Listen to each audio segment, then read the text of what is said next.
Good morning, children. How are you all?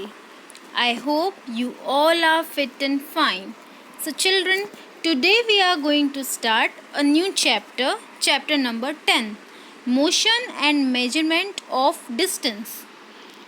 So, children, in this chapter, first we should start from the transport, means of transportation.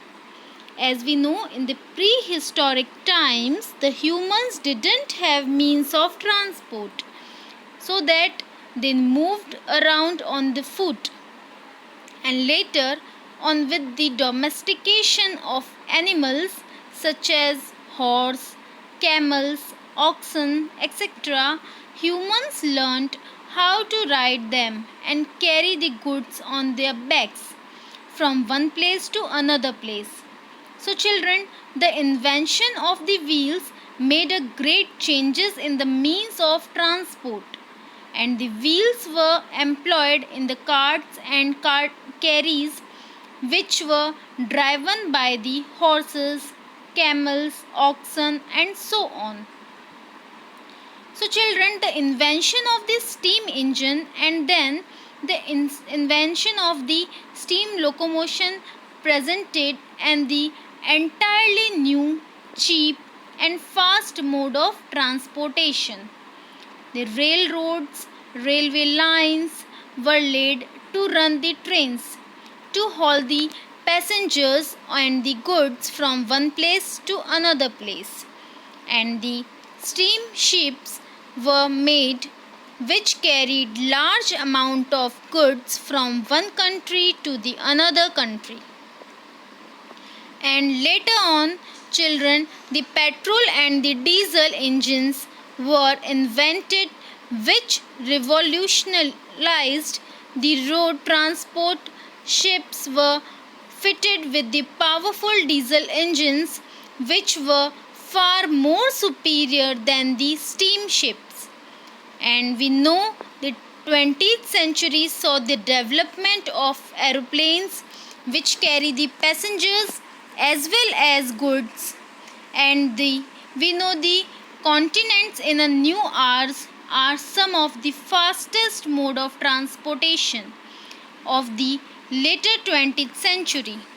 So, children, we know about the means of transportation like land transport, water transport. We very well know about the different means of transportations. Okay, but what is the need to measure the distance and what is the need for the standard unit of the measurement? We should know about this. So, children, a unit of measurement which has a fixed value which is not arbitrary or doesn't change from person to person or place to place is called the standard unit of measurement, because it is fixed in any place we are going. If any place, this measurement is fixed, and we can use a variety of objects as units of measurements of lengths. For example, the standard unit of the length, the meter, is the SI unit of measuring the length, and the symbol of the meter we know is m, small m. And the SI unit of the measuring mass is kilogram, which is symbolized is kg. And the SI unit of measuring time is second, and it is indicated as small s. So, children, distance means the main need to measure the distance. And what is the distance? Distance refers to the length of the space between two points. And for example, the distance between the Lucknow and Kanpur is 88 kilometers of length. In ancient times, people used various ways to measure distance, like the length of the foot, length, width of the finger, and the distance of the steps. But these ways cannot be used as a standard unit of the measurement, as they are not accurate and varied. Thus, a uniform system of measurement is used, the international system of unit, which is accepted all over the world, which is called the SI unit. And children, The stationary object means the objects are those objects that remain fixed and do not move from place to another place, one place to another place. And the main thing in this chapter is the motion. On the contrary to the objects that remain stationary, for example train, bus, animals, humans, etc., they can move. And when there is a change in the position of any object with respect to the time, then an object is said to be in motion. For example, if a position of a bus changes with the time, so it is said to the bus is in motion.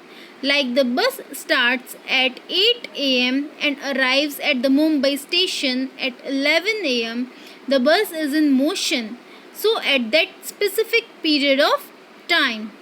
So hope children you learnt about this. You have very well understood about this topic, because today we have discussed about the means of transport, we have discussed about the motion, distance and the standard unit of length.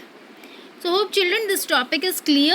If any query you can write in query box. So children, today's your homework is to read the page number 126, 127 and 128 of chapter 10, motion and measurement of distance. Thank you children.